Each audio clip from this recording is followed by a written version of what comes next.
രാഷ്ട്രീയമായിട്ടുള്ള അഭിപ്രായ വ്യത്യാസങ്ങളൊക്കെ ഉണ്ടെങ്കിൽ പോലും എല്ലാവരെയും ഓൺ ബോർഡ് കൊണ്ടുവന്ന് കൺസെൻസസ് കൊണ്ടുവന്ന് അദാനിയെ കൊണ്ട് ഈ പ്രൊജക്ട് ഏറ്റെടുപ്പിച്ചത് യാഥാർത്ഥ്യമാക്കിയത് ഉമ്മൻചാണ്ടി എന്ന വിഷണറി ലീഡറായിരുന്നു, മുഖ്യമന്ത്രിയായിരുന്നു.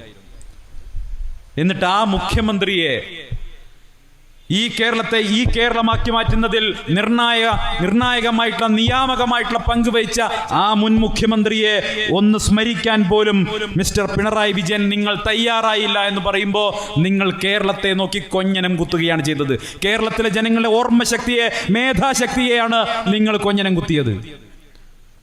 പക്ഷെ ഒരു കാര്യം പറയട്ടെ, നിങ്ങൾ എത്ര തമസ്കരിക്കാൻ ശ്രമിച്ചാലും, നിങ്ങൾ എത്രമാത്രം ഇല്ലാതാക്കാൻ ശ്രമിച്ചാലും, വിഴിഞ്ഞമുള്ളിടത്തോളം കാലം, വിഴിഞ്ഞത്തെ കടൽ തീരത്തെ തിരമാലകൾ അടിക്കുന്നിടത്തോളം കാലം ഒരു കടലിരമ്പം പോലെ 4 കോടി മലയാളികളുടെ നെഞ്ചിനകത്ത് ഉമ്മൻചാണ്ടി എന്ന നാമമുണ്ടാകും എന്നുള്ള കാര്യത്തിൽ CPM-കാരാ നിങ്ങൾക്കൊരു സംശയവും വേണ്ട.